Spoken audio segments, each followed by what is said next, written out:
Welcome to Simplified UPSC by PPP, where we listen, learn, and grow together. Detailed notes in English and Hindi, plus practice questions for prelims and mains, only on our Telegram channel. Link in description. Want early access to all videos of this series? Join our paid Telegram group for just 499 rupees. One-time payment, lifetime access. WhatsApp now to join us. स्वागत है। सोचिए, देश के एक कोने में सूखा पड़ा है, लोग भूखे हैं और दूसरी तरफ सरकारी गोदामों में हजारों टन अनाज सड़ रहा है। एक आम नागरिक के तौर पर यह देखकर गुस्सा आता है ना, एक लाचारी सी महसूस होती है।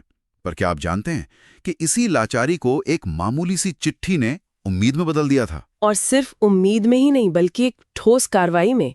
सुप्रीम कोर्ट में एक संगठन ने सिर्फ एक चिट्ठी लिखी। एक चिट्ठी? जी। और उस एक चिट्ठी के आधार पर देश की सबसे बड़ी अदालत ने सरकार को आदेश दिया कि वो हर बच्चे को स्कूल में पका हुआ खाना दे, जिसे हम आज मिड डे मील स्कीम के नाम से जानते हैं। बिल्कुल। यही है हमारी न्यायपालिका की ताकत।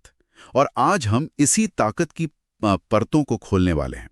हम कक्षा 8 की एनसीईआरटी किताब सामाजिक एवं राजनीतिक जीवन 3 के चौथे अध्याय न्यायपालिका की गहराइयों में उतरेंगे। हमारा खास मकसद है यूपीएससी की तैयारी करने वालों की मदद करना, ये समझने में कि कैसे एक क्लास 8 की किताब मेंस के मुश्किल सवालों का जवाब लिखने की नींव रखती है। बिल्कुल।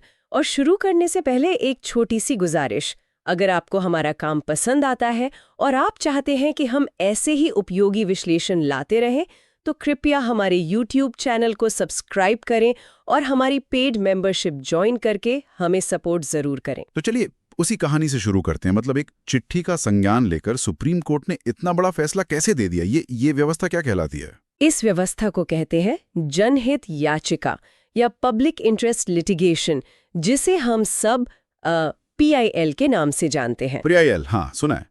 तो 1980 के दशक में सुप्रीम कोर्ट ने ये महसूस किया कि भारत में न्याय पाना बहुत महंगा और मुश्किल है।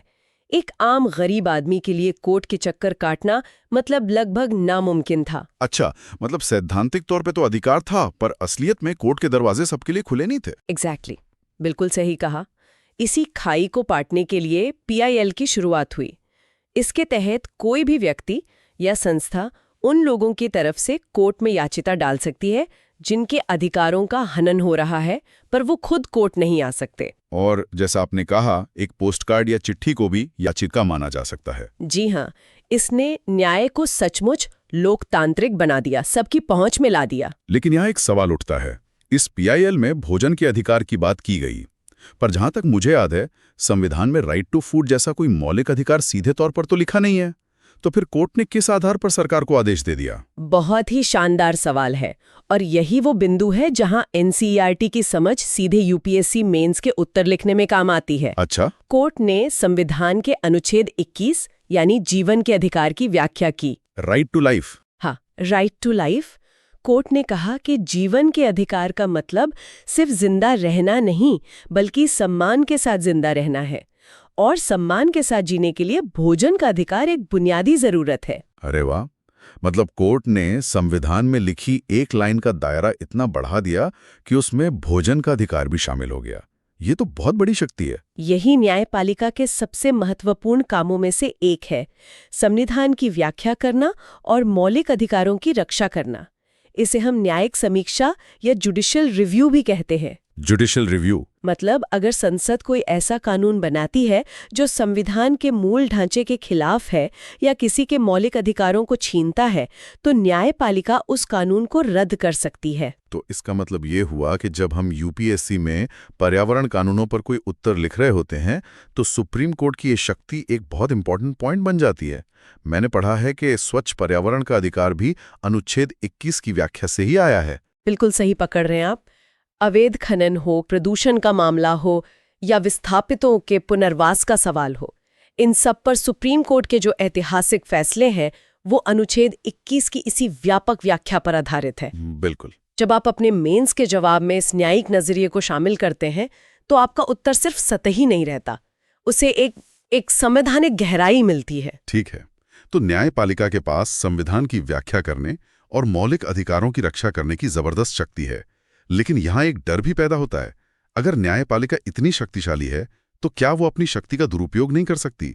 उसे कौन नियंत्रित करता है? ये एक स्वाभाविक चिंता है और इसका जवाब हमारे संविधान के शक्तियों के पृथक्करण यानी सेपरेशन ऑफ पावर्स के सिद्धांत में छिपा है। अच्छा, सेपरेशन ऑफ पावर्स। सरकार के 3 अंग हैं। विधायिका जो कानून बनाती है, लेजिस्लेचर। कार्यपालिका जो कानून लागू करती है, एग्जीक्यूटिव। और न्यायपालिका जो न्याय करती है। ये तीनों अंग एक दूसरे से स्वतंत्र हैं और एक दूसरे पर आप कह सकते हैं एक तरह से नियंत्रण भी रखते हैं। लेकिन एक मिनट, जजों को नियुक्त तो सरकार ही करती है और उन्हें हटाने की प्रक्रिया भी संसद से जुड़ी है। हाँ। तो फिर वे पूरी तरह स्वतंत्र कैसे हुए? ये तो एक विरोधाभास लगता है। ये एक बहुत ही वैलिड पॉइंट है, लेकिन हमारे संविधान निर्माताओं ने इस बात का ध्यान रखा था। जजों की नियुक्ति की प्रक्रिया हाँ वो जटिल है और उसमें कार्यपालिका की भूमिका है, लेकिन एक बार नियुक्त हो जाने के बाद किसी जज को पद से हटाना लगभग नामुमकिन है। नामुमकिन? इसके लिए महाभियोग यानी इम्पीचमेंट जैसी बेहद कठिन प्रक्रिया से गुजरना पड़ता है, जो आज तक भारत के इतिहास में किसी भी सुप्रीम कोर्ट जज के लिए सफल नहीं हुई है। अच्छा, तो ये प्रक्रिया इतनी कठिन इसलिए बनाई गई है ताकि जज बिना किसी डर या राजनीतिक दबाव के फैसले ले सकें? बिल्कुल, ताकि वो प्रधानमंत्री या किसी भी शक्तिशाली व्यक्ति के खिलाफ भी फैसला सुना सकें अगर कानून ऐसा कहता है। यही स्वतंत्र न्यायपालिका का असली मतलब है। जजों को किसी का डर नहीं, किसी से कोई पक्षपात नहीं। ये स्वतंत्रता ही भारतीय लोकतंत्र की रीढ़ है। तो ये स्वतंत्रता जजों को दी गई है, लेकिन ये जज काम कहाँ करते हैं? मतलब आम इंसान का सामना किस अदालत से होता है? ये पूरा सिस्टम दिखता कैसा है? एनसीईआरटी में इसे एक पिरामिड के जरिए बहुत अच्छे से समझाया गया है। इस पिरामिड के सबसे निचले और सबसे चौड़े हिस्से में है अधीनस्थ या जिला अदालतें, सबऑर्डिनेट और डिस्ट्रिक्ट कोर्ट्स। जी, ये वो अदालतें हैं जिनसे ज्यादातर लोगों का वास्ता पड़ता है, चाहे वो तहसील स्तर की हो या जिले की। और इसके ऊपर? इनके ऊपर आते हैं राज्यों के उच्च न्यायालय यानी हाई कोर्ट्स। हर राज्य का अपना एक उच्च न्यायालय होता है जो उस राज्य की सबसे बड़ी अदालत है। और सबसे ऊपर, और फिर इस पिरामिड की शिखर पर सबसे ऊपर है भारत का सर्वोच्च न्यायालय यानी सुप्रीम कोर्ट, जो दिल्ली में स्थित है। किसी जिले की अदालत कुछ और। आपने एकीकृत न्यायिक व्यवस्था का सार पकड़ लिया। बिल्कुल। इसका मतलब यही है कि ऊपरी अदालतों के फैसले नीचे की सभी अदालतों को मान्य होते हैं। अच्छा। सुप्रीम कोर्ट का फैसला पूरे देश का कानून बन जाता है। इसी से जुड़ी एक और व्यवस्था है अपीलीय व्यवस्था, अपीलीय सिस्टम। इसका मतलब है कि अगर कोई निचली अदालत के फैसले से खुश नहीं है तो वो ऊपरी अदालत में अपील कर सकता है। हाँ, यानी जिला अदालत के फैसले के खिलाफ हाई कोर्ट और हाई कोर्ट के फैसले के खिलाफ सुप्रीम कोर्ट जा सकते हैं। बिल्कुल। ये व्यवस्था सुनिश्चित करती है कि न्याय की प्रक्रिया में किसी भी स्तर पर हुई चूक को सुधारा जा सके। यूपीएससी के नजरिए से ये पिरामिड समझना क्यों जरूरी है? इसलिए क्योंकि न्यायिक सुधार या न्याय तक पहुंच जैसे विषयों पर जो प्रश्न आते हैं, उनमें आप सिर्फ समस्याओं की बात नहीं कर सकते, आपको समाधान भी देने होंगे। तो पर मुकदमों का बोझ कितना ज्यादा है और उसे कम करने के लिए क्या कदम उठाए जा सकते हैं, या हाई कोर्ट के स्तर पर जजों की कमी को कैसे पूरा किया जाए?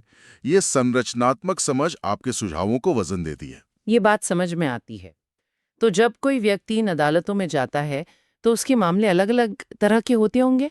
मैंने फौजदारी और दीवानी मामलों के बारे में सुना है, इनमें क्या फर्क है? ये एक बहुत ही बुनियादी लेकिन महत्वपूर्ण अंतर है। फौजदारी कानून यानी क्रिमिनल लॉ उन कामों से जुड़ा है जिन्हें कानूनन अपराध माना गया है।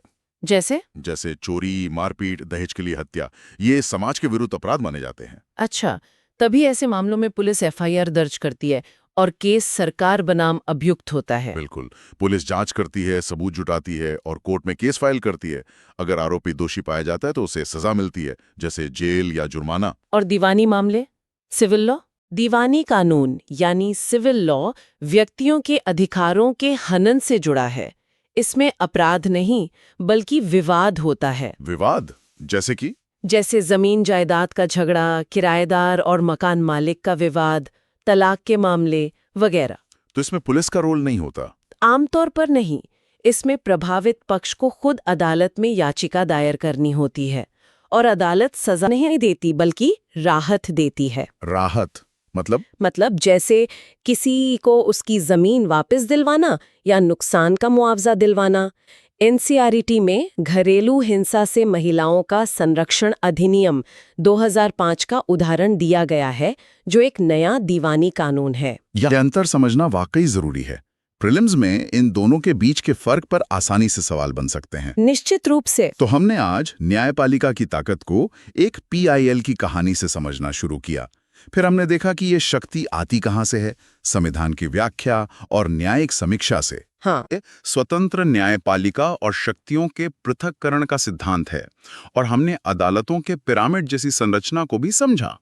और हमने ये भी देखा कि कैसे हर एक कॉन्सेप्ट यूपीएससी की तैयारी के लिए एक बिल्डिंग ब्लॉक की तरह काम करता है। NCERT आपको सिर्फ तथ्य नहीं देता, बल्कि एक विश्लेषणात्मक ढांचा देता है। बिल्कुल। जब आप खाद्य सुरक्षा विधेयक पर मेंस का उत्तर लिखते हैं, तो आपको सिर्फ बिल के प्रावधान नहीं पता होते, आपको उसके पीछे का भोजन का अधिकार का न्यायिक और संवैधानिक आधार भी पता होता है। यही चीज आपके उत्तर को दूसरों से अलग और बेहतर बनाती है। तो आज की चर्चा से ये साफ है कि न्यायपालिका सिर्फ कानूनों की रखवाली नहीं करती, बल्कि वो संविधान की आत्मा यानी नागरिकों के मौलिक अधिकारों की संरक्षक भी है। बिल्कुल। और ये भी कि कैसे PIL जैसे उपायों ने न्याय को आम आदमी की पहुंच में लाने की एक ईमानदार कोशिश की है।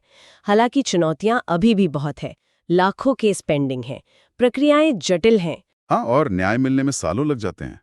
ये एक बहुत बड़ा मुद्दा है जिस पे शायद हम किसी और दिन विस्तार से बात कर सकते हैं। जरूर। पर जाते जाते एक विचार छोड़कर जाना चाहूंगी। ये सोचना दिलचस्प है कि एक तरफ जहां न्यायपालिका नागरिकों के अधिकारों को सुनिश्चित करती है, जैसे भोजन और स्वस्थ पर्यावरण का अधिकार, हाँ, वहीं दूसरी तरफ उसे देश के विकास से जुड़ी जरूरतों जैसे कि औद्योगिकरण और बुनियादी ढांचे के निर्माण के साथ संतुलन भी बनाना पड़ता है। अक्सर पर्यावरण की रक्षा और विकास की जरूरत के बीच टकराव होता है। हाँ, ये तो हम आए दिन अखबारों में पढ़ते हैं कि किसी हाईवे या फैक्ट्री के निर्माण पर कोर्ट ने पर्यावरण के आधार पर रोक लगा दी। सही।